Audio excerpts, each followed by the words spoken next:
Bonjour, bonsoir, bonne nuit pour les No Life, ici MangaTD pour Warball Productions. Mais pour une fois, je suis pas tout seul sur une vidéo Warball puisque je suis accompagné de Tofo31. Bonjour tout le monde. Alors aujourd'hui, pourquoi on est là? Eh ben, on se lance une fois de plus sur un nouveau format.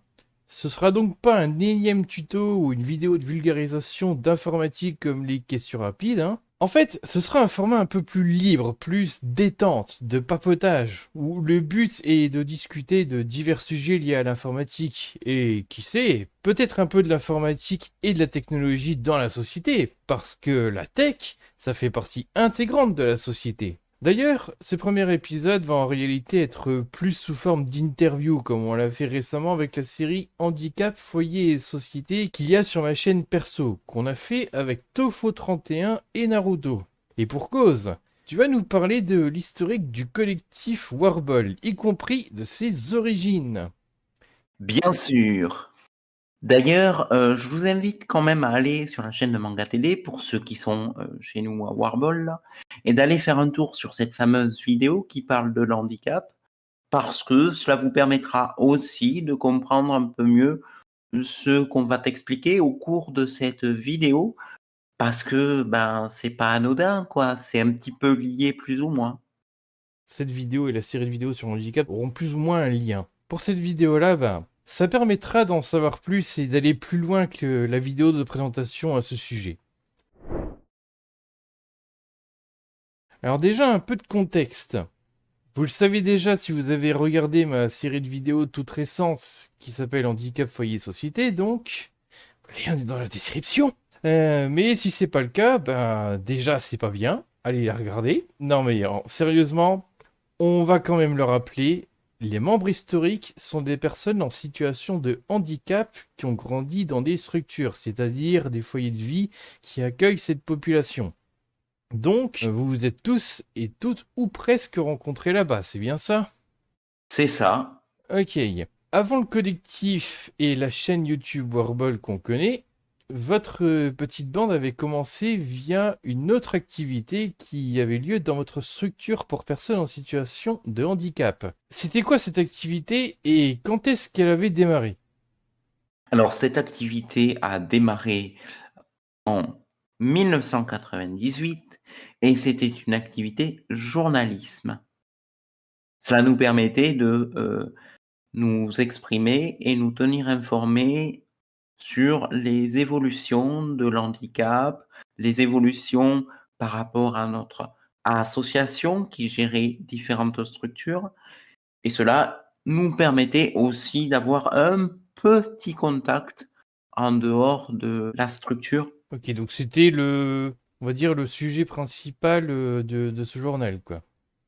Ben, le sujet principal de ce journal, à la base, c'était parler de l'évolution de la médecine. Donc, ce journal, on nous montrait régulièrement des fauteuils, des béquilles, des dispositifs pour les malentendants ou les malvoyants. C'était vraiment pour mettre en avant la technologie pour les personnes handicapées et surtout pour mettre aussi en avant les projets de l'association qui gérait notre établissement. Est-ce que dans ce journal, vous parliez déjà d'informatique à l'époque? Alors oui, on a parlé un petit peu d'informatique, notamment par rapport à la sensibilisation sur qu'est-ce qu'une imprimante, qu'est-ce qu'un scanner, enfin, des choses de base.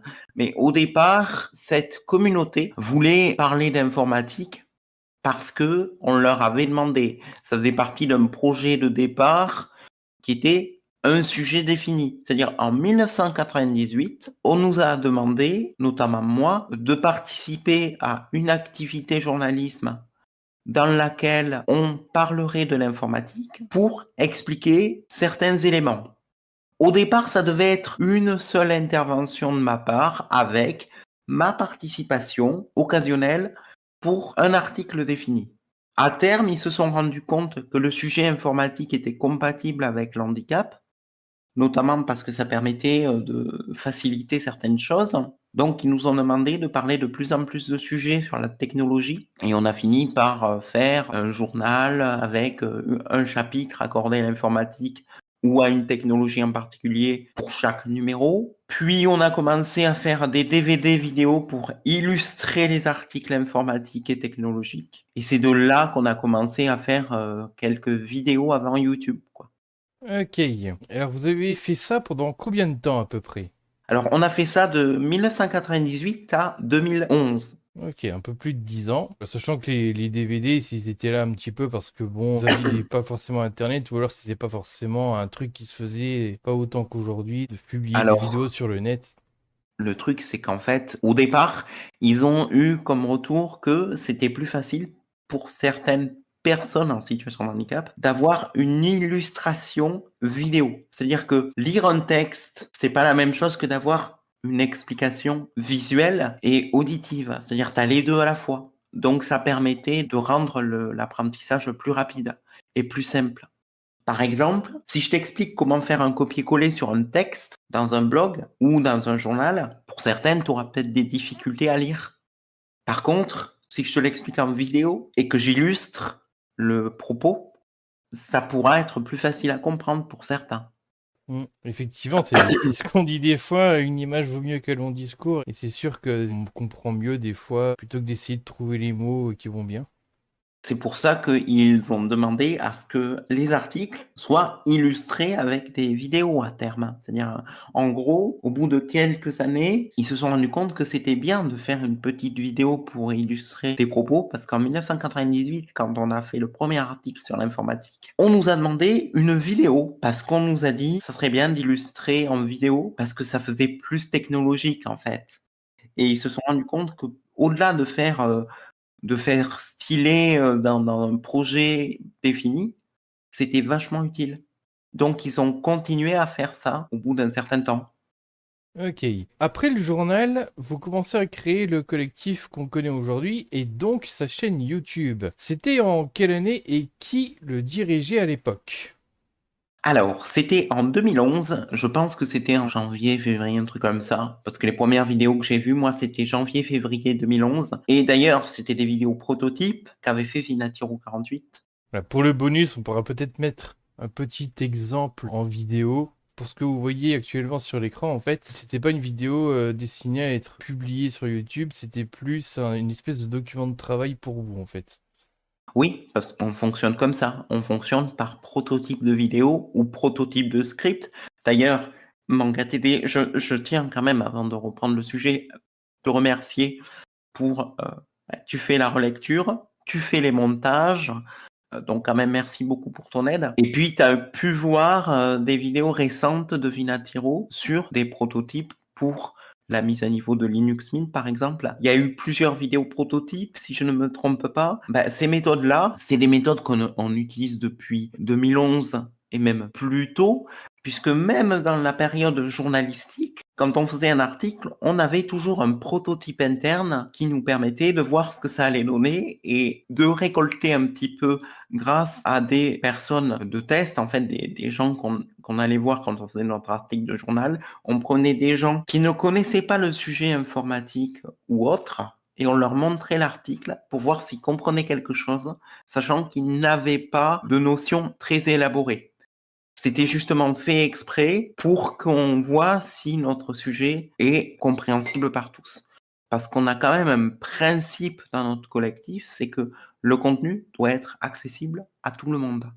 Et oui, Donc voilà. parce que non seulement de base c'est de la vulgarisation, mais en plus de ça pour des personnes en situation de handicap, donc Donc voilà, on est quand même c'est obligé de c'est faire adapté, certaines. quoi. Hmm. Ça date de 2011. Alors, qui dirigeait ça à l'époque? Alors à l'époque, c'était un certain Droslan qui dirigeait le collectif Warball 09. La petite anecdote, c'est que à l'époque, Droslan, ben, il avait été un petit peu impressionné par la popularité qu'avait obtenue notre activité journalisme. Parce qu'il faut savoir qu'à l'époque, on avait quand même 200-300 tirages à faire avec des DVD en prime. Je sais pas si tu te rends compte de ce que ça coûte et de comment ça... Voilà, je te laisse imaginer. Et donc, Droslan, qui était quelqu'un qui faisait partie de cette structure, avait vu la popularité que ça avait apporté et souhaitait être le chef pour en tirer plus ou moins les bénéfices, plus ou moins la notoriété, si tu vois ce que je veux dire. Et donc, Roslan, c'est quelqu'un qui est très autoritaire, c'est-à-dire, il voit qu'il y a un truc qui marche. Bon, ben les gars, vous faites ça, je vous donne les ordres et puis vous vous appliquez. Et puis moi, je me tourne les pouces en attendant et je récolte les lauriers, quoi. Roslan, c'est quelqu'un d'autoritaire qui ne donne aucune légitimité aux autres. D'ailleurs, à l'époque, on n'avait pas le droit de se auto-créditer. On n'avait pas le droit d'avoir un générique de fin, comme tu le fais à l'heure actuelle, Manga TD. Donc, Vinatiro a demandé à ce qu'on soit crédité. Troslan a refusé, et parce qu'il a refusé, ben, on a été obligé d'inventer un personnage fictif qui porte le même nom que la chaîne à l'époque, qui est Warball09. Le but étant de détourner un petit peu la décision de Droslan de ne créditer personne, parce que lui, tout ce qu'il voulait créditer, c'est le nom de la chaîne. C'est Warball09 qui a tout fait. Donc, on a créé un pseudo alternatif qui est Warball09. Et la phrase fétiche à l'époque, d'ailleurs, phrase qui a été écrite par Vinatiro. Bonjour à tous, c'est Warball09 qui vous parle. C'était la fameuse phrase qu'avait écrit Vinatiro, parce qu'il faut savoir que c'est Vinatiro qui écrit tous les scripts des vidéos que je réalise, et aussi les scripts prototypes de son blog, et finaux. Et donc, cette fameuse phrase « Bonjour à tous, c'est Warball09 qui vous parle », c'est Vinatiro qui l'a écrit, parce que dans sa tête, Warball09, ça représentait un groupe de personnes, même si Droslan lui-même ne le voulait pas, quoi. Parce que pour bien comprendre une chose, c'est que à cette époque et pendant quelques années, il n'y avait pas une volonté de transparence qui a fait qu'une personne qui découvre la chaîne en 2011 déjà ne voit pas que la chaîne est conçue par un collectif. Intuitivement, on se dit qu'il y a une personne dedans. Évidemment, aujourd'hui, il y a plus de transparence là-dessus. C'est bien plus expliqué. Transparence parce qu'il y a Yui qui a un petit peu remis d'ordre à tout ça. On en parlera un peu plus tard dans la vidéo, peut-être. Alors, question toute bête, mais qu'elle est pas bête. Pourquoi ça s'appelle Warball? Pourquoi Warball? Alors c'est tout con, mais c'est parce que Vinatiro 48 regardait un sport qui s'appelle le Warball, qui est un sport peu connu, et il a proposé ça comme nom. Ça lui est sorti comme ça, quoi. Et 09 parce que ça a été fait, voilà, 09. Qu'est-ce qui fait que vous passez de l'activité journalisme à la chaîne Warball et donc le collectif? Alors, ce qui a fait qu'on a changé, c'est que les structures dans lesquelles on était, c'était des structures pour jeunes enfants, voire adolescents. Et qu'à partir d'un certain âge, on a été obligé de quitter ces structures, donc d'arrêter l'activité journalisme. Et comme on ne voulait pas arrêter nos vidéos, parce que ils se sont quand même rendus compte entre-temps que c'était vachement utile pour les personnes handicapées. Et nous, accessoirement, c'était utile pour nous, pour notre passion qui était réaliser des vidéos, parce qu'à la base, je faisais partie d'un atelier justement dans cette structure qui faisait des vidéos et de l'informatique. Et Yui et Vinatiro, je sais même pas si c'est Vinatiro ou quelqu'un d'autre, je sais plus, on fait partie d'une activité journalisme et à la base, moi, j'aimais bien faire des vidéos et de l'informatique. Donc, si tu veux, quand j'ai quitté la structure, on a arrêté de faire l'activité journalisme, mais on a voulu continuer à faire des vidéos. C'est comme ça qu'on a créé le collectif. Alors juste un mot sur cette activité vidéo qui existe en plus de l'activité journalisme parce que c'est incroyable. Vous aviez du matos de pro pour faire de la vidéo. Tout à fait. On avait donc une association qui finançait notre matériel. C'est-à-dire que la structure, elle touchait un budget pour réaliser une activité. C'est-à-dire que il y avait, je vous ai expliqué un petit peu, dans les structures, quand vous réalisez une activité, il y a des appels d'offres en général, et c'est comme ça qu'ils gagnent leur vie, en plus des aides de l'État. Donc, quand on sortait un journal, par exemple, ou quand on sortait une vidéo, on avait toujours des demandes. Par exemple, le journal, on sortait 200 exemplaires.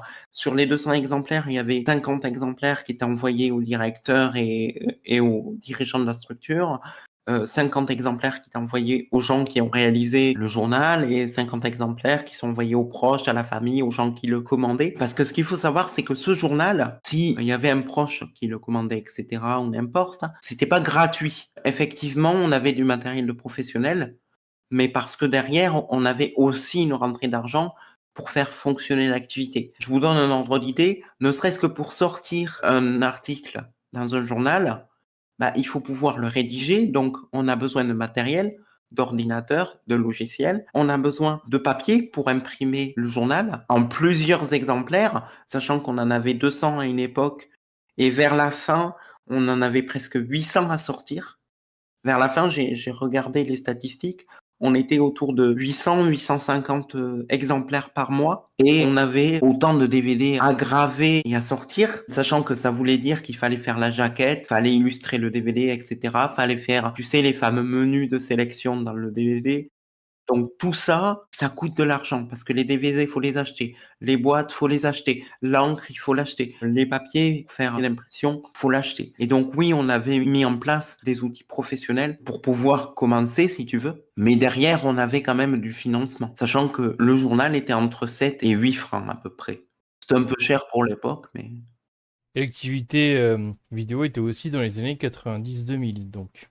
c'est ça. C'est même avant les années 2000, hein, puisqu'on est en 98, je faisais déjà du montage vidéo. Mm. Donc vous aviez des caméras, peut-être des micros. Alors, on avait des caméras analogiques, des micros, et on avait des logiciels spécifiques, donc je t'avais expliqué, que je peux pas expliquer là parce que j'ai pas l'autorisation, mais oui, on avait les logiciels. Et à l'époque, c'était pas du Premiere Pro ou du Sony Vegas, hein. C'était littéralement un ordinateur qui n'avait que pour rôle faire du montage. C'est-à-dire, tu allumais le système, tu n'avais que ça dessus. Voilà, un truc pour faire du montage. Point. C'était pas un Windows, c'était pas un Linux, c'était spécifique pour le montage. C'est vraiment des outils qui valaient très cher et qui ne servaient qu'à ça. Ça pour dire, c'est assez formidable pour le coup que votre... On a eu beaucoup de... Vous surtout, vous avez eu beaucoup d'occasions de citer les problèmes qu'a eu les structures dans ma vidéo, mais là pour le coup, c'est assez incroyable les moyens qu'ils ont mis pour faire ça, quoi. Ah, mais moi, ça m'étonne pas. Ils avaient du budget, ils avaient des sponsors avec des sociétés, etc. Donc, tu avais des sociétés qui n'existent plus aujourd'hui, qui nous soutenaient. On avait, par exemple, l'équivalent de Rotary Club qui venait nous aider. Tu avais plein de choses qui tournaient autour aussi. C'est-à-dire, ça faisait appel à plusieurs compétences, hein. Il n'y avait pas que le montage, il n'y avait pas que la réalisation de vidéos, hein.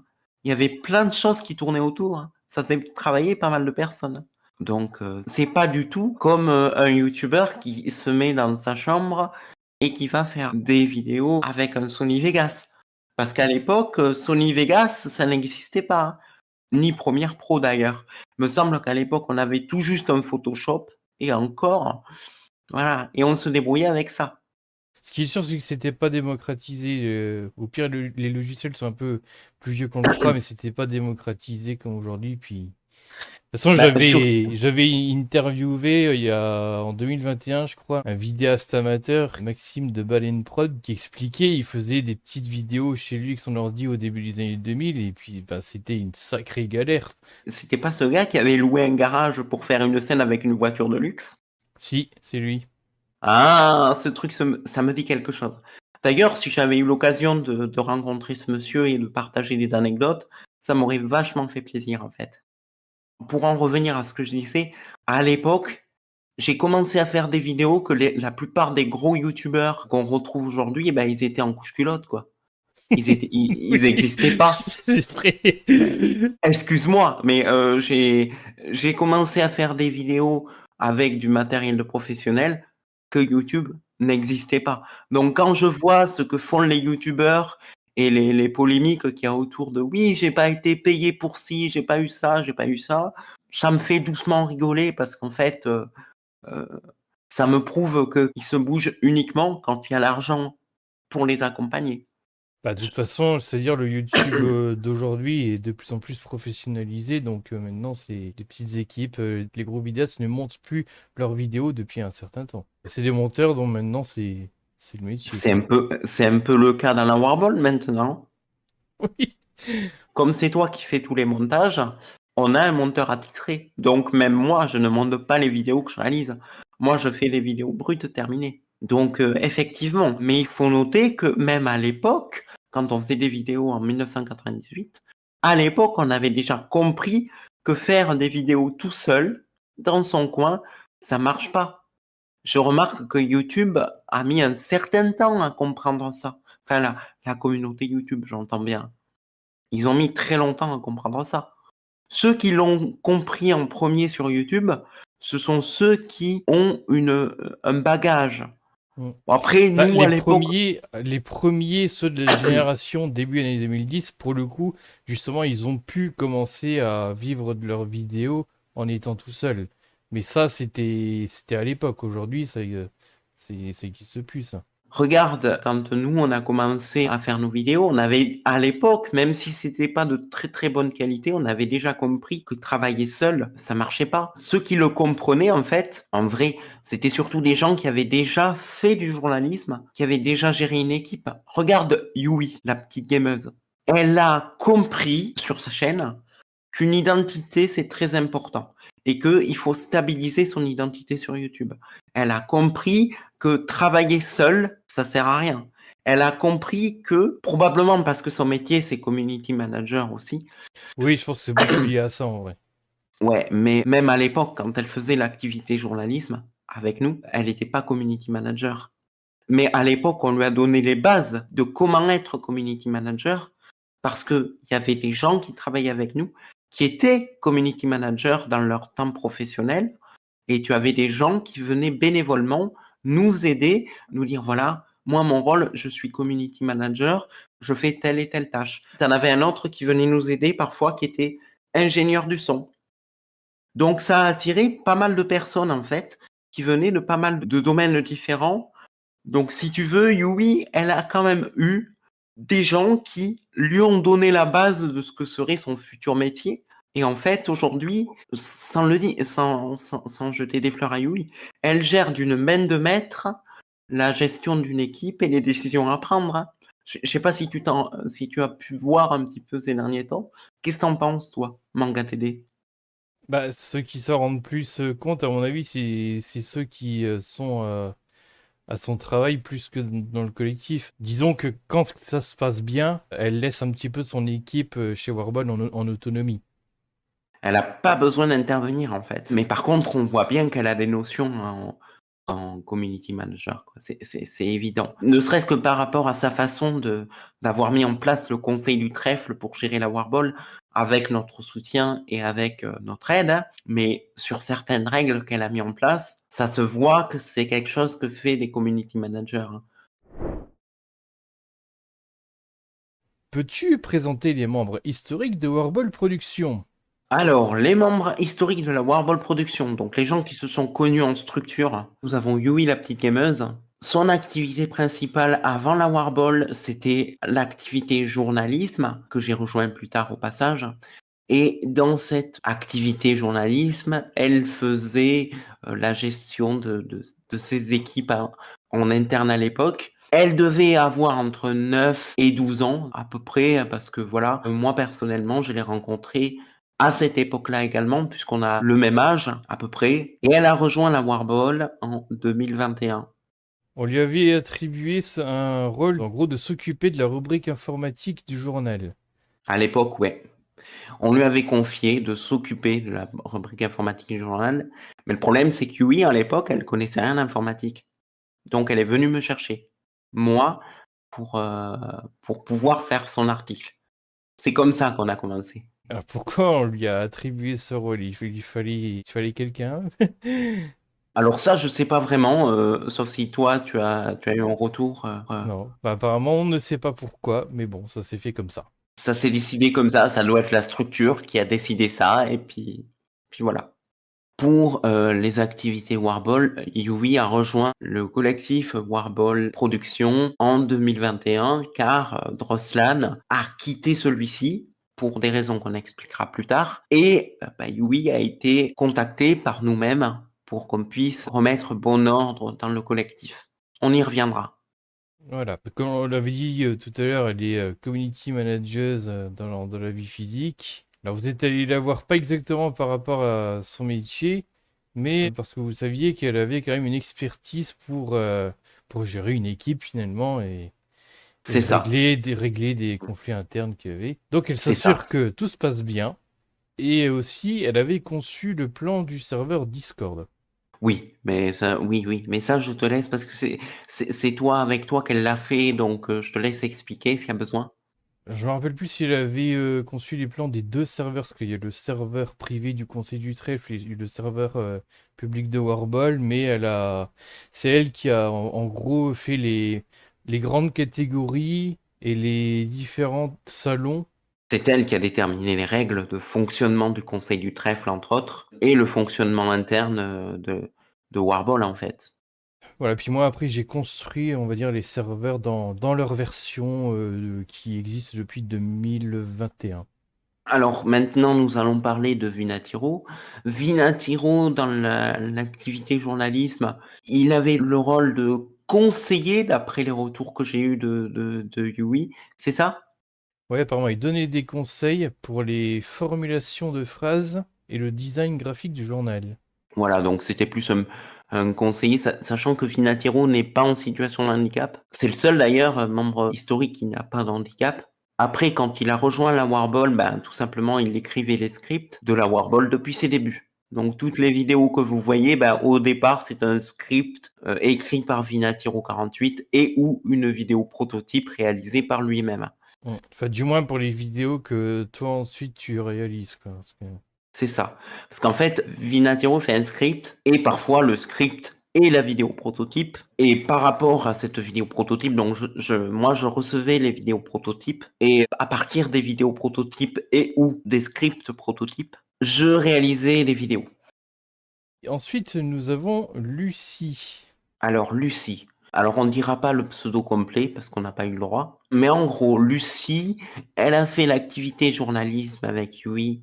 Alors à l'époque, j'y étais pas, hein, mais elle a fait activité journalisme. Et probablement qu'elle devait participer un petit peu. Après, dans la Warball, elle devait expliquer dans les grandes lignes ce qu'était la Warball et guider un petit peu. Et puis elle devait faire surtout de la communication sur les réseaux sociaux. Ouais, donc apparemment déjà elle répondait aux commentaires YouTube, j'imagine. Est-ce qu'elle Oui, faisait des trucs, par exemple, sur Facebook ou ailleurs? j'en sais rien. En tout cas, elle répondait dans les commentaires Warball, en utilisant le pseudo Warball09 ou en utilisant le sien. Parce que oui, effectivement, quand on est administrateur d'une chaîne YouTube, il est possible d'utiliser le pseudo de la chaîne. Donc là, typiquement, Manga TV est administrateur Warball Community. Tu réponds avec le pseudo Warball Community de temps en temps. Voilà.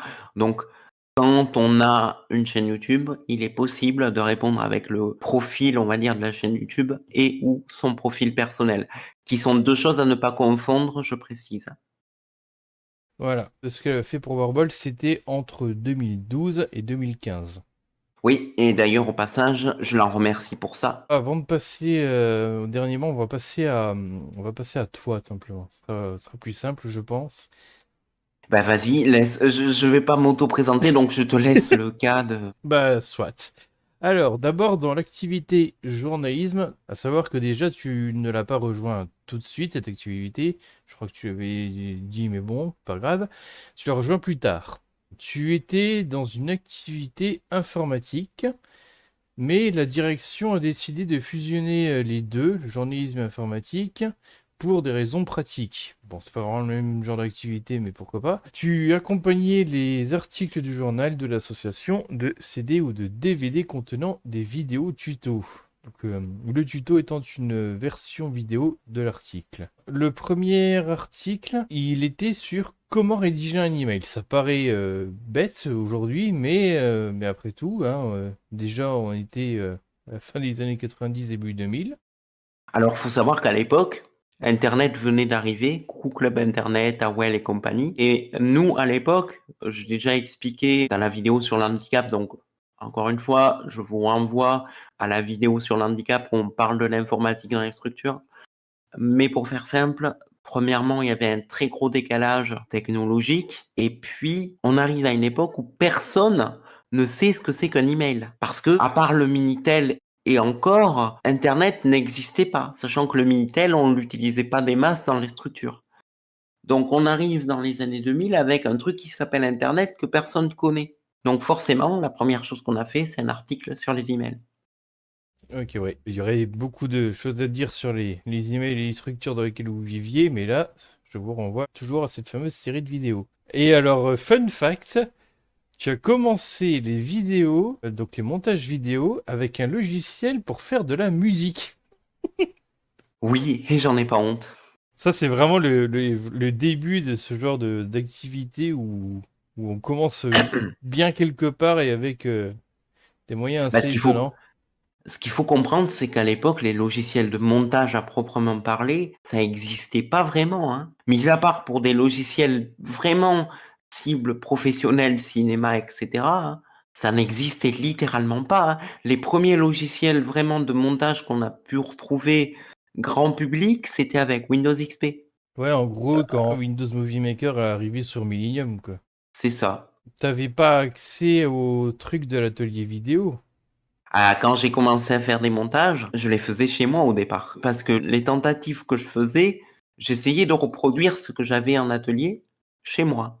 Et il y a des trucs que j'arrivais à reproduire, comme faire des titres, par exemple, ou des génériques, ou faire des montages musicaux, mais pas forcément de la vidéo. Si tu veux, c'était un peu chaotique. J'essayais de reproduire ce que je voyais dans la structure, sauf que ben, je reproduisais avec les moyens du bord. Faut bien se rendre compte que il y a un gros fossé entre des outils professionnels de vidéastes, quoi, de gens qui font du cinéma, avec les outils d'un particulier qui a un bon vieux Windows 95, 98, voire XP, pour faire son montage. Parce qu'il me semble, C'est ça, c'est très représentatif de la vidéo amateur de l'époque. Même dans les débuts de YouTube, c'était un peu bancal, quoi. aujourd'hui, par exemple, j'utilise un micro à pied pour m'exprimer et pour faire l'enregistrement de cette vidéo. J'ai, grâce à mon collectif Manga TD, c'est pareil pour toi, nous avons des outils de travail comme par exemple un espace de stockage. Ça, on en a déjà parlé. Nous avons des logiciels de montage et des sources pour travailler. À l'époque, ça n'existait pas. Bon, ça, c'est pour l'activité journalisme. Et puis, pour ce qui est de Warble, alors, pareil, tu n'étais pas dans le collectif tout à fait au début. Donc, ce qui se passe, c'est que les autres membres de Warble, à ce moment-là, il devait y avoir Droslan. Devait y avoir Vinatiro 48, Droslan et Lucie, je pense. Ouais, donc ça devait être ça. Et donc, à ce moment-là, ils achètent des ordi et des logiciels, mais ils se rendent compte qu'ils ont besoin de toi pour faire des vidéos. Oui, parce qu'en fait, quand il crée Warball, à la base, c'était pour faire une chaîne YouTube, pour continuer un petit peu ce qu'avait amené l'activité journalisme. Parce qu'à l'époque, il faut savoir que quand on crée Warball, ces gens ont quitté les structures. C'est-à-dire qu'ils sont partis. Donc, ils ont plus le matériel des structures. Et comme ils ont plus le matériel des structures, ben, il faut trouver de quoi remplacer le matériel qu'ils avaient. Donc, du coup, achat de matériel. Et eux, ils n'ont pas de notion pour faire les vidéos. Moi, quand je fais une vidéo, j'ai une base, j'ai un script, des outils pour enregistrer, quoi. Coucou Camtasia, n'est-ce pas, Manga TD et autres. Voilà. Donc moi, j'ai des outils conçus pour faire de l'enregistrement de vidéos. Puis tout simplement, tu savais déjà faire, toi. Et je savais déjà faire. Eux le savaient pas. Donc ils avaient besoin de moi pour pouvoir, ne serait-ce que faire, à proprement parler, un montage et une vidéo. Bon, le montage, je m'en occupais pas, mais je savais ce qu'était un logiciel de montage. Donc je pouvais leur dire, ah, il te faut ça. Voilà. Donc j'avais des bases qu'ils n'avaient pas. Donc pour la petite anecdote, Vinatiro 48 vient me chercher. Sachant que Vinatiro 48 c'est quand même faire des vidéos de base, puisqu'il fait quand même des vidéos prototypes, hein. Mais il vient quand même me chercher parce qu'il estime que mon contenu est de meilleure qualité que ce que lui il fait. Ah, tu faisais pas les montages, qui c'est qui les faisait du coup à cette époque? Je crois que c'était Lucie qui les faisait. Voire peut-être Vinatiro, mais j'en sais pas trop grand-chose puisque moi, j'avais pas le nez dedans. De toute façon, je ne fais même pas les montages aujourd'hui, hein. Donc, voilà. Mais tu faisais la vidéo de base et après tu passais le fichier à quelqu'un? Je prenais un logiciel de montage. Donc, à l'époque, je crois que c'était Cam Studio ou un truc comme ça, un logiciel gratuit qui permettait de faire des vidéos. D'ailleurs, je crois que tu peux les voir dans les premières vidéos prototypes. Ouais, je crois qu'on voit un peu comme Studio dans les très vieilles vidéos. Voilà. Et en fait, moi, je fais l'enregistrement. Je récupère un fichier brut en MP4 ou en AVI ou n'importe. Et j'avais deux possibilités. À l'époque, Internet était un petit peu compliqué. Donc, ce qu'on a fait à l'époque, c'est que ben, j'envoyais par mail en tout petits morceaux, en fait, grâce à WinRAR ou je sais plus. la vidéo brute. Et la personne l'a récupérée, recompilé la vidéo. Donc en gros, sur WinRAR et autres logiciels, on peut couper, si vous voulez, les fichiers compressés en plusieurs bouts pour pouvoir les envoyer en plusieurs morceaux par email, parce que forcément, l'email à l'époque, c'est assez limité au niveau capacité de pièces jointes. Une vidéo, c'est lourd. Donc j'ai envoyé en plusieurs bouts, plusieurs petits emails pour une vidéo. D'ailleurs, je vous renvoie, si vous voulez voir de quoi je parle au niveau des logiciels de compression, je vous renvoie à la vidéo que MangaTD a fait. Tu nous as fait une bonne vidéo sur cette zip. Oui, et puis, effectivement, j'avais dû évoquer à un moment le fait qu'on puisse compresser un fichier ou des fichiers et le faire en plusieurs parties. Enfin, je crois que j'avais même parlé, genre à l'époque des disquettes. Voilà, à l'époque, je faisais des fichiers en plusieurs parties avec le logiciel de compression et j'envoyais tout ça avec plusieurs emails. Et en gros, je faisais 4-5 emails avec les pièces jointes. Et puis est arrivé, un peu plus tard, est arrivé le cloud, mais c'est arrivé bien plus tard. Donc au début, on galérait. J'aime bien ces anecdotes du vieil Internet où on galérait comme des chiens pour faire la moindre petite chose. M'en parle pas. C'est- Mmh. Et le truc, c'est que l'envoi de l'email pouvait prendre plusieurs jours aussi, hein, le fait de le recevoir. Bah oui. Bon, voilà, je pense qu'on a fait le tour pour toi, là. Il ne reste plus qu'un membre historique, qui est donc Droslan. Alors Droslan, je te laisse un petit peu parler de lui et après j'en rajouterai derrière. Donc d'abord, il est dans l'activité journalisme. Il publiait des histoires d'horreur, mais surtout, il commandait des exemplaires du journal au nom de son établissement. C'est-à-dire, il n'était pas dans le même établissement que vous. Son établissement achetait vraisemblablement des exemplaires de votre journal pour leur établissement à eux, j'imagine. Tout à fait, sachant qu'à une époque, l'activité journalisme ayant pris de l'ampleur, plusieurs structures préparaient un prototype d'article, donc c'est peut-être aussi de là d'où viennent les prototypes qu'on fait aujourd'hui, c'est qu'ils préparaient un brouillon pour un article qui ensuite pouvait être ajouté au journal final. Enfin, après, je connais pas les procédures, mais je sais que ça s'est fait, puisque Droslan, à la base, ne faisait pas partie de la même structure que nous. C'était parce que ces deux établissements faisaient partie de la même association ou même pas? Je pense qu'ils faisaient partie de la même association parce qu'il faut dire qu'ils en avaient partout, quoi, à l'époque. Après, je sais pas si d'autres associations nous ont rejoints en cours de route. Enfin, les ont rejoints parce que moi, l'activité journalisme, j'avais pas le regard, si tu veux, sur qui faisait quoi. Moi, mon rôle, s'arrêtait de faire je faisais les vidéos. Je me contentais de faire mon boulot et on me donnait pas plus d'informations que nécessaire. Donc, je peux pas te répondre. Donc voilà, ça c'est pour l'activité journalisme. Et pour Warble, donc Droslan, il regardait ce qui faisait le buzz sur Internet, donc sur les sites d'informatique, et il vous demandait de faire des vidéos dessus. Voilà, son rôle officiel s'arrêtait à ça. Sachant aussi, puisque c'était le chef du collectif, il avait accès à toutes les informations liées aux commandes qu'on faisait, etc. Parce que tout le temps, il nous demandait quand on faisait, par exemple, un achat de matériel. C'est lui qui gardait les factures. Il savait qu'est-ce qu'on achetait, il connaissait les dépenses du collectif. Donc son rôle, c'était pour les vidéos de nous donner les ordres, mais il avait aussi toute une partie administrative que je serais incapable de vous détailler parce que ben je n'ai pas accès moi-même à l'historique de ces archives et je pense que la seule qui a vraiment accès à ces infos c'est Yui et comme elle est ultra prudente, je pense pas qu'elle les rende publiques en fait. Bon, c'est pas très très important, il faisait une partie administrative, voilà. Alors depuis tout à l'heure, je dis le dernier membre et c'est pas, alors, je dis des bêtises parce qu'il y en a encore deux. Voilà, c'est pas gentil pour eux, je l'ignore. Donc on avait aussi le Parrain Gaming, alias le monde magique des jeux vidéo. Qui à l'époque faisait partie de la Warball. Voilà. Donc d'abord dans l'activité journalisme, lui, il n'y était pas. Non. Pas à ma connaissance en tout cas. S'il était là et qu'on l'a pas cité, le parrain, tu nous excuses, on n'a pas eu de retour concernant l'activité journalisme de ton côté, donc on l'a pas noté, mais à mon avis, non. De toute façon, enfin, je veux dire, à moi qui était là vraiment au début, toi tu l'as pas vu, donc. Ah ben moi, si tu veux, de base, mon rôle à moi, c'était de faire des vidéos, donc j'étais souvent en train de tourner, je regardais pas ce que faisait le parrain, quoi. Ah ouais, mais vous voyez quand même de l'activité journalisme, non? Oui, mais ça se faisait en plusieurs phases. Donc, le matin, tu en avais certains qui bossaient à atelier journalisme et l'après-midi, d'autres. On n'était pas tout le temps ensemble. Ah oui. Parce qu'il y avait des horaires aussi. Dans le groupe journalisme, c'était divisé en sous-groupes, en fait. Tu avais un petit groupe le matin, un petit groupe l'après-midi, etc., quoi. C'était pas tout le monde réuni au même endroit tout le temps. Sinon, l'éducateur et les moniteurs d'atelier pouvaient pas gérer. Faut savoir que dans les structures où on était plus d'une centaine. Donc, c'était pas possible d'avoir tout le monde au même endroit au même moment. C'était assez rare qu'on soit tout le monde au même endroit au même moment, quoi. Parce que moi, par exemple, en journée, j'avais d'autres activités aussi, comme des soins ou des trucs comme ça. Hmm.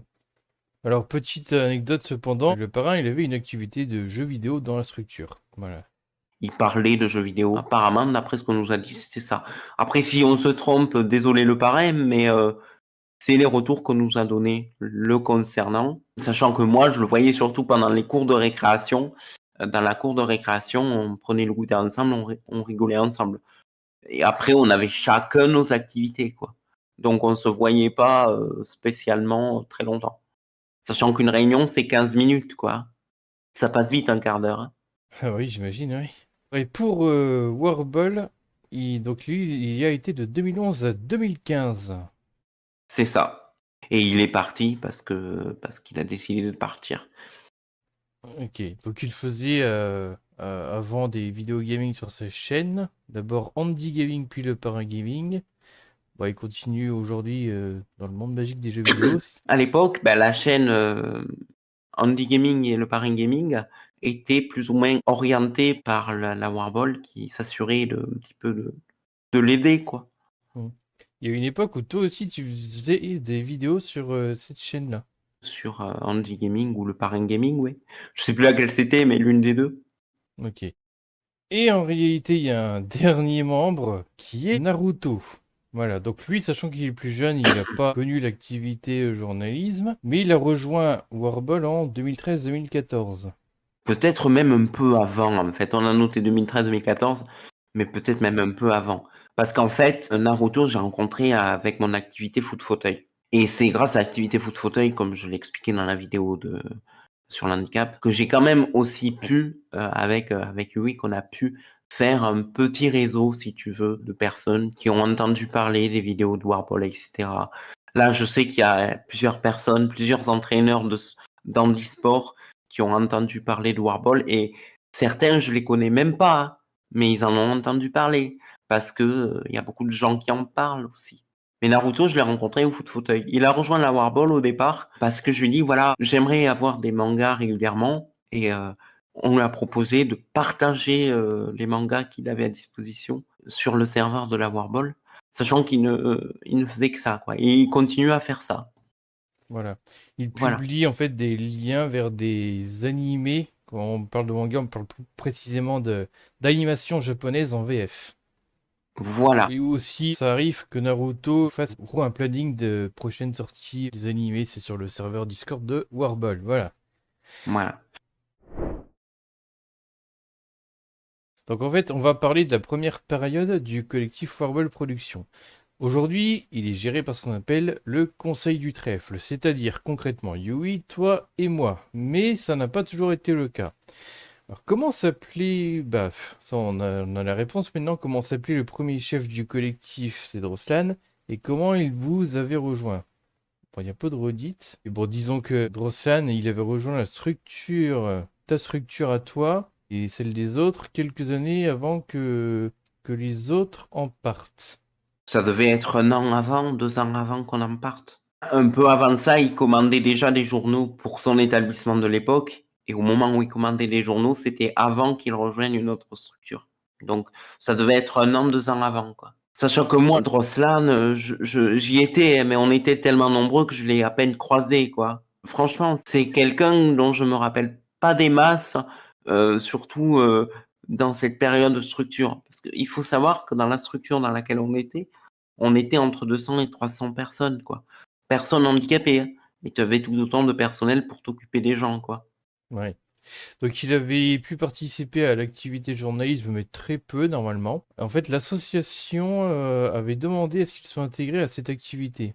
Donc Drosselin arrive quand le collectif commence à se monter, notamment à avoir des ordis. Il a probablement entendu parler de la formation de ce nouveau collectif et avait envie d'y participer. Tout à fait. Alors, qu'est-ce qui a motivé Droslan à vous rejoindre? Est-ce qu'il voulait lui aussi partager une passion pour l'informatique? Bon, là, on a déjà un petit peu parlé aussi, mais Alors, je te laisse expliquer, mais en gros, Droslan est plutôt attiré par la notoriété que par autre chose, en fait. apparemment, il était intéressé par le fait de fonder une communauté, de se faire une notoriété. Il aimait bien le fait que la direction les mettait en avant, genre quand on vous offrait un goûter, voilà. Ah oui, parce que Droslan était quelqu'un qui... Enfin, le Droslan de cette époque-là, parce que après, il faut pas... voilà. Il adorait être le chef parce que, d'après les dires de Yui, parce que la plupart de ces choses-là, j'y étais pas à la création de la Warball, hein. Donc, ce que je vous dis là, c'est les retours de Yui. Donc, Droslan, d'après ce qu'on nous a dit, aimait surtout le fait que ben, le collectif est reconnu, donc on va nous offrir des trucs. C'était surtout par intérêt, quoi. Sachant que l'activité journalisme, régulièrement, tu avais des directeurs, etc., vers la fin, qui étaient intéressés. Donc, on nous invitait à des événements et autres. Et c'est ce qui intéressait Droslan, en fait. Le fait d'entrer en contact avec des gens pour se faire des relations, pour dire c'est moi qui gère telle communauté, c'est grâce à moi qu'ils en sont là. En fait, Droslan ne voyait que son propre intérêt personnel sur le collectif. Du moins, c'est ce que je pense.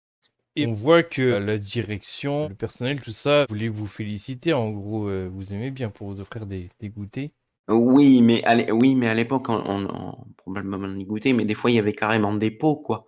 Ou des brunchs, tu vois, des repas debout, quoi.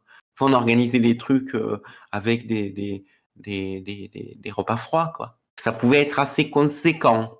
Donc, ouais, il avait rejoint Warball pour avoir de la reconnaissance sur ce qu'il faisait, notamment sur ce que vous faisiez.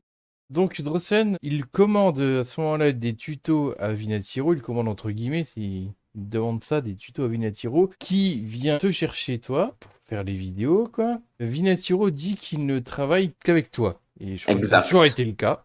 Exact. Parce que Vinatiro, en fait, on a déjà travaillé ensemble dans l'activité journalisme. Donc, comme il savait comment je travaillais, ben, il s'est dit, je connais quelqu'un qui est capable de faire des vidéos et dont je connais la qualité du travail et la façon dont il travaille. Donc, je prends les gens que je connais. C'est un réflexe normal. Et puis, de toute façon, comme on se connaît depuis plus de 30 ans, il pouvait pas faire un autre choix que ça. Pour les gens qui voient pas trop, je sais pas si on avait déjà bien expliqué ça, mais les scripts, si Vinatiro écrit une première version, il met ça dans un canal privé qu'il y a que le conseiller du trèfle qui voit. Typiquement, et les scripts pour son blog là, je les relis. Par exemple, je corrige tout ce qui est faute de mise en forme et tout. Et puis plusieurs fois aussi, j'ai fait des captures d'écran pour illustrer. C'est pour ça que des fois, vous voyez mon pseudo sur les captures d'écran. Donc voilà, il y a un petit processus comme ça qui est limite proche de... Bon, c'est limite prétentieux de dire ça, mais qui est limite proche de comment fonctionne la science en fait, où notamment il y a la revue par les pairs, enfin, les gens qui savent comment fonctionne la science, ils voient à peu près. Et il y a un petit peu ça, parce que par le fait que je relis son truc,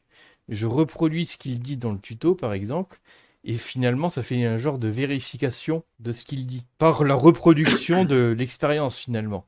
Donc c'est pour ça que je parle d'un aspect un petit peu scientifique dans notre façon de travailler, avec Oui, revue tout à par les fait. pairs.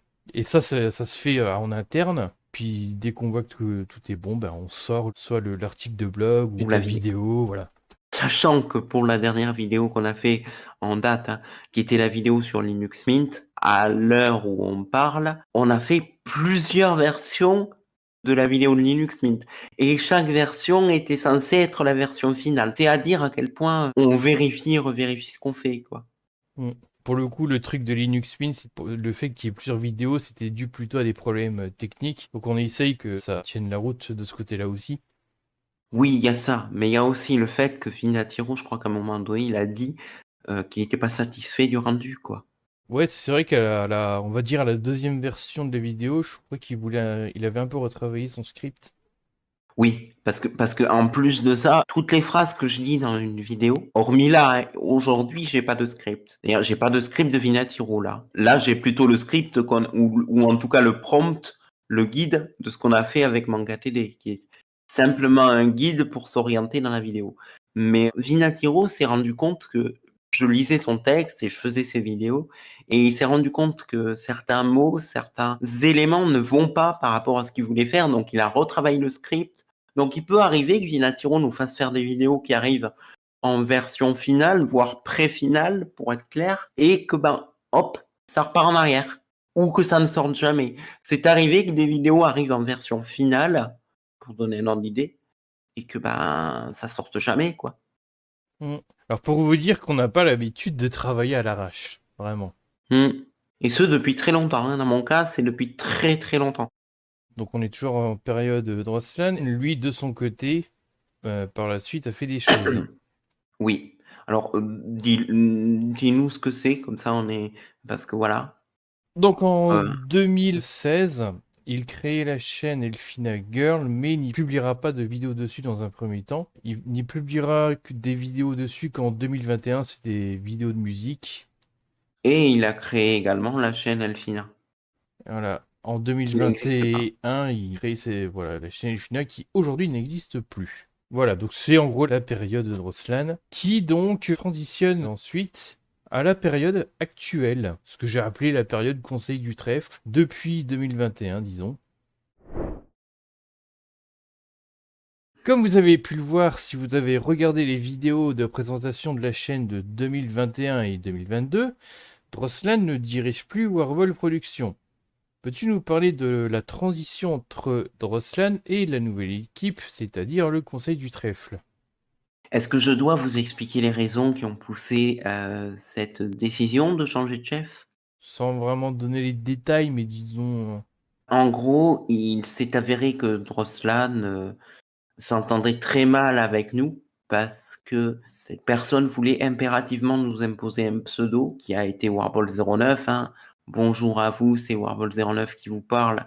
La fameuse phrase qu'on disait à l'époque, c'était dû au fait qu'il nous fallait créer un personnage pour pouvoir faire les vidéos et que dans cela ne voulait pas qu'on soit tous séparés. C'est-à-dire que dans cela, pour lui, Warball09, c'est le groupe, sans forcément expliquer pourquoi. Il voulait pas créditer, par exemple, Vinatiro48 pour son travail, ce que fait Manga TD au passage. Après, il y a eu aussi le fait que Droslan, plus ou moins dans les commentaires des chaînes YouTube, il se permettait des choses qui ne nous plaisaient pas forcément. Alors, j'entre pas dans les détails parce que c'est pas le but, mais on a commencé à en avoir un petit peu marre de ces écarts de conduite et de ses abus, parce que Droslan abusait vachement de certaines choses, donc ça a fini par saouler un peu tout le monde. Ça a fini que Vinatiro, il a arrêté d'écrire, il a arrêté de rédiger des scripts et m'a demandé d'arrêter de faire des vidéos parce que ça n'allait pas. Et donc, on a contacté Yui en 2021 pour qu'elle vienne récupérer le collectif, qu'elle vienne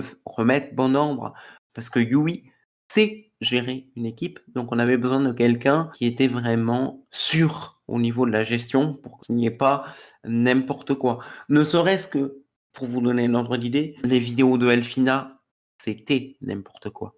Je ne veux pas remuer le couteau dans la plaie, mais quand on fait une vidéo pour critiquer autrui sans apporter d'éléments pertinents, tout en sachant que le collectif, hein, chez nous, on interdisait ce genre de choses, ça peut pas marcher, quoi. Quand on dit à une personne, non, on veut pas de ce type de vidéo, et que derrière la personne met quand même de force en ligne certaines vidéos, ou pas, ou ne fait pas ce qu'on lui demande correctement, même si c'est le chef, ça peut pas aller.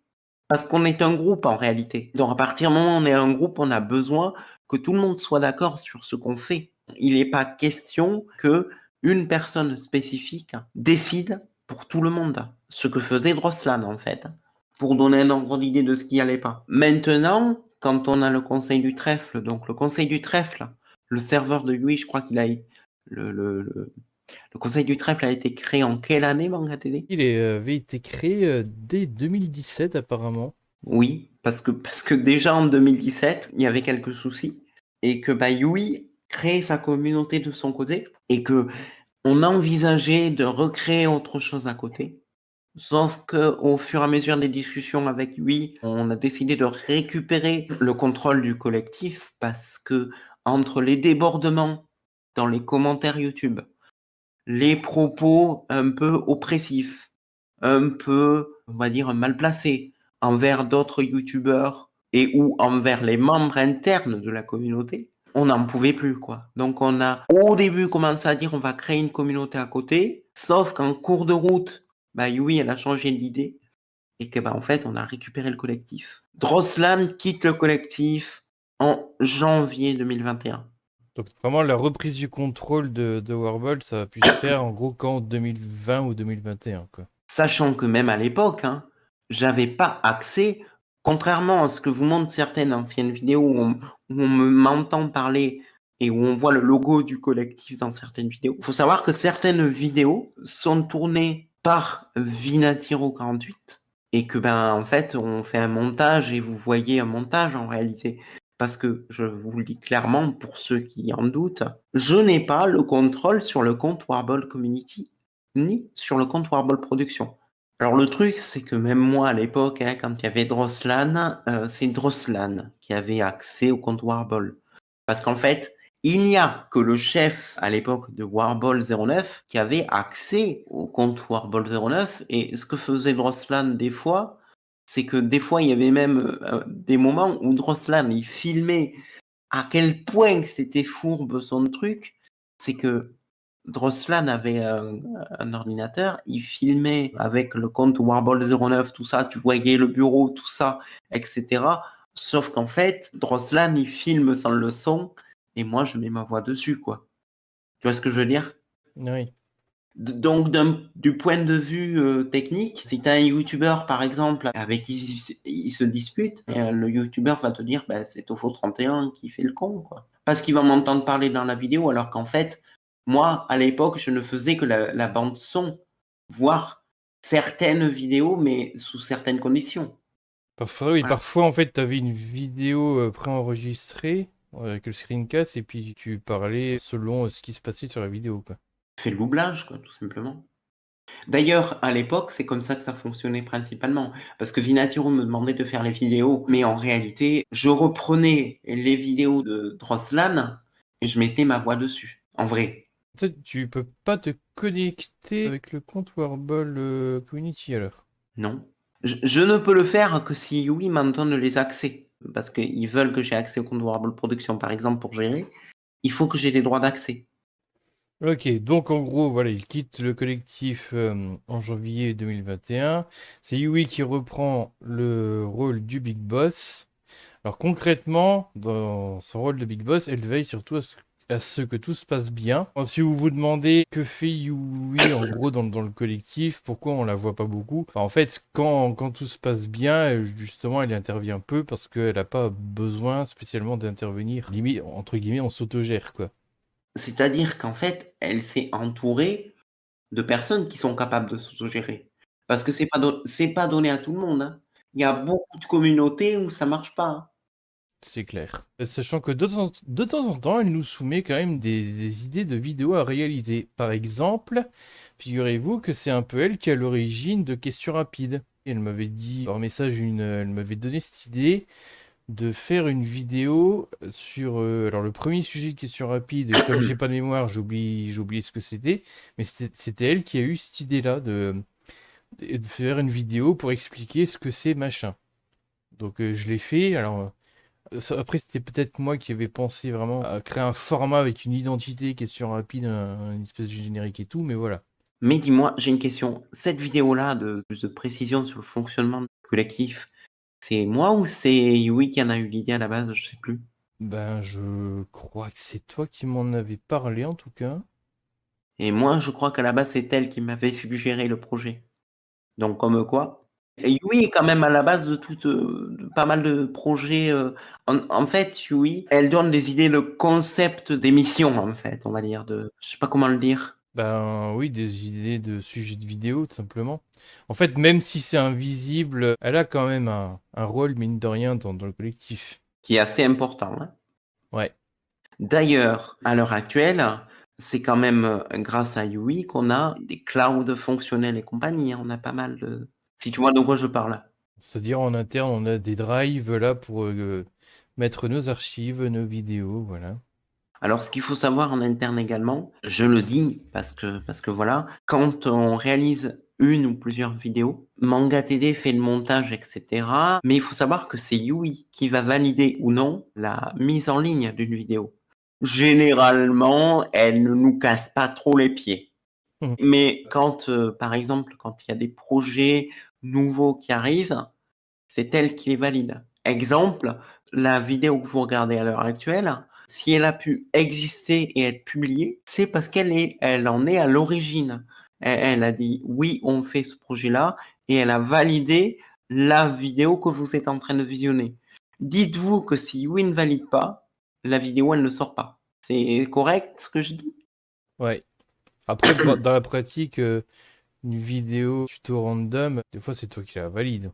Oui, mais elle nous casse pas les pieds. Je veux dire, ça m'arrive de dire valider parce que je considère que j'ai bien fait mon travail. Mais généralement, on va même dire que Yui ne s'exprime pas. Elle ne dit ni oui ni non. Mais quand elle te dit non, tu Oui, sors pas la vidéo. elle le fait savoir, oui, j'imagine. C'est-à-dire que Yui, en fait, elle sait très bien comment on travaille. Donc, elle sait que si je dis valider, c'est que j'ai estimé que le travail était de qualité. Donc, elle le vérifie, mais elle ne dit rien. Par contre, si demain un nouveau membre arrive et qui propose des vidéos et que il n'est pas connu, qu'elle ne le connaît pas, je peux vous garantir que c'est elle qui va vous dire si c'est oui ou non, pas moi. Parce que moi, j'aurais beau dire valider, si oui, elle décide de dire non, je pourrais rien faire pour mettre en ligne la vidéo. Forcément, Hein? c'est quand même elle qui a la décision finale, quoi qu'il arrive. C'est ça. La plupart du temps, oui, elle répond validé parce qu'elle sait que de toute façon, c'est de qualité. Maintenant, si tu prends un YouTuber ou quelqu'un qui fait des vidéos qu'elle ne connaît pas, elle sera beaucoup plus restrictive. Elle peut être très stricte, Yui. D'ailleurs, qu'est-ce que tu en penses, toi, de son comportement, tant qu'on en est là, qu'on parle de ce qu'elle fait, ton opinion? Ça fait limite, on parle derrière son dos presque, mais non. Non, non, non, elle sait très bien ce qu'on dit d'elle. Mais Bah qu'est-ce que t'en après, penses? c'est compréhensible que quelqu'un qu'elle connaît pas, elle va bien plus vérifier son travail parce que le truc, c'est que déjà, tout bêtement, un truc qui est publié sur le collectif va forcément représenter l'image du collectif, qu'on le veuille ou non. Et en vrai, ça va même plus loin que ça, c'est que un membre du collectif qui fait un truc de son côté, qu'on le veuille ou non, il est associé au collectif. Vous voyez ce que je veux dire? Donc, pour l'image du collectif, c'est normal de faire attention à ce que font ses membres. Et puis, Warball a une histoire qui fait que on est obligé d'avoir des règles qui font qu'on fait gaffe à plein de trucs. Par exemple, sur le serveur Discord, on fait beaucoup attention, c'est dans les règles, aux propos oppressifs. Notamment, il n'y a pas de propos andiphobes, ce qui est très logique vu le serveur, vu l'origine du collectif. De toute façon, si vous arrivez sur le serveur, vous êtes vérifié, hein. On vérifie qui c'est qui rentre, qui c'est qui sort. Et si on voit que vous avez des comportements inappropriés, c'est simple, hein. Yui, elle appuie sur le bouton d'éjection. Mm. Voilà. Histoire de bien éclaircir, c'est pas un genre de pistage style on fait la police, mais pour prendre un truc tout con, vous avez pas envie que votre pote dise des bêtises sur votre dos ou vous associe à quelque chose qui vous plairait, mais alors pas du tout. D'autant plus sur Internet, on sait très bien comment ça se passe, la réputation, la irréputation de nos jours. On sait très bien que c'est un truc, faut faire gaffe à ça.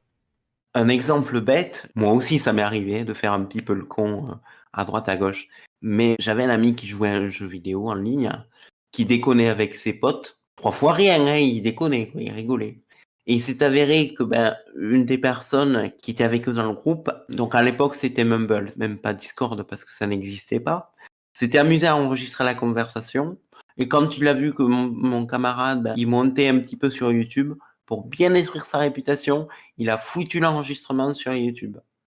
C'est voilà, c'est des trucs comme ça, des gens qui sont capables, de sortir les choses du contexte et de vous faire dire des trucs qui sont sortis du contexte. Par exemple, si je vous dis: «J'étais avec ma meilleure amie, elle était géniale, mais je la connais depuis tout petit», on peut me faire dire: «J'étais avec ma meilleure amie qui est toute petite», quoi. Ou que voilà, hein, on peut déformer mes propos. Même si initialement, je n'ai pas tenu les propos de cette façon. Et c'est ce qui est dangereux justement.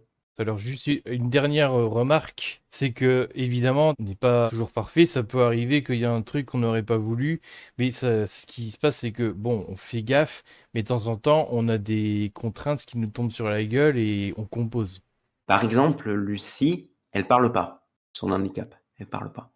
Et pour éviter de la frustrer sur son handicap, on nous a demandé de lui accorder un rôle sur le serveur sans les canaux vocaux en fait. Donc voilà, Lucie a accès au serveur de Warball, mais n'a pas accès au canal vocal parce que comme elle ne peut pas parler et que de toute façon, avec son handicap, ça ne marcherait pas, elle n'a pas envie d'être frustrée, d'être gênée, donc le tuteur a demandé à ce qu'on ne mette pas l'accès au canal vocal.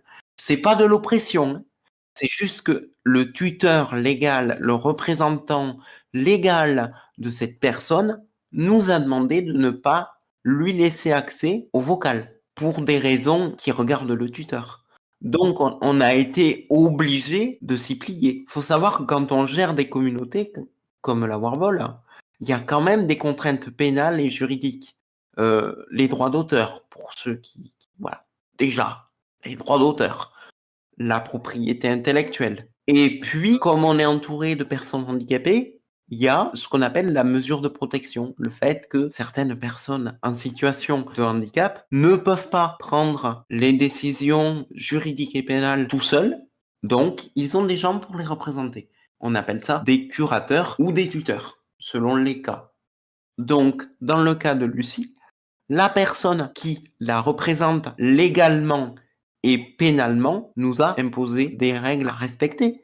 Et on n'a pas eu le choix, on s'est adapté. Sinon, on ne pouvait pas la prendre. C'est bien ça, mon KTD? Ben oui, voilà. Alors sachez juste pour finir là-dessus, et puis pour finir la vidéo parce qu'elle est déjà longue, que Warball est vraiment dans un contexte assez particulier qui fait que de temps en temps on doit composer et que tout un contexte avec plein de choses. Ah oui, je voulais juste le préciser parce qu'on m'a posé la question. Si vous publiez une vidéo sur YouTube ou sur ailleurs, que ce soit une vidéo, un blog, n'importe quoi, que vous parlez d'une personne handicapée, peu importe le contexte, et que vous faites cela sans l'autorisation du tuteur, pénalement, vous êtes attaquable. C'est-à-dire que si vous diffusez, par exemple, une vidéo sur moi ou une vidéo sur Lucie sans l'autorisation du tuteur légal, si, par exemple, la personne en question est sous mesure de protection, vous êtes attaquable.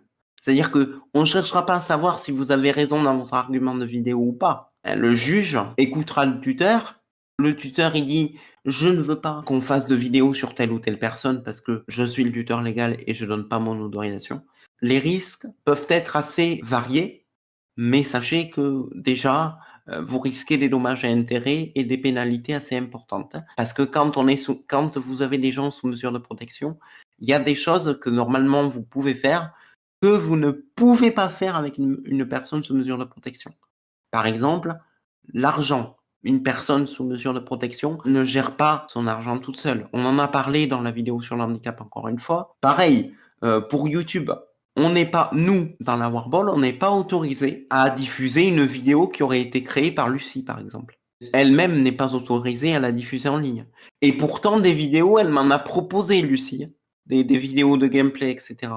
Mais on n'a pas le droit de diffuser des vidéos ou de faire des choses publiques quand la personne est sous mesure de protection sans l'accord du tuteur. Une personne en situation de handicap, ou une personne tout court, hein, qui ne serait pas capable de se représenter pénalement et juridiquement, éventuellement qui n'a pas toutes ses capacités intellectuelles et cognitives, sera mis sous mesure de protection.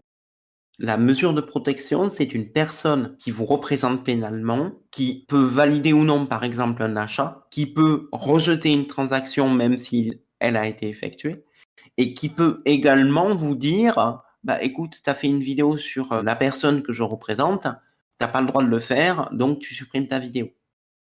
Ça, c'est la base. Donc la personne sous mesure de protection, elle est surprotégée.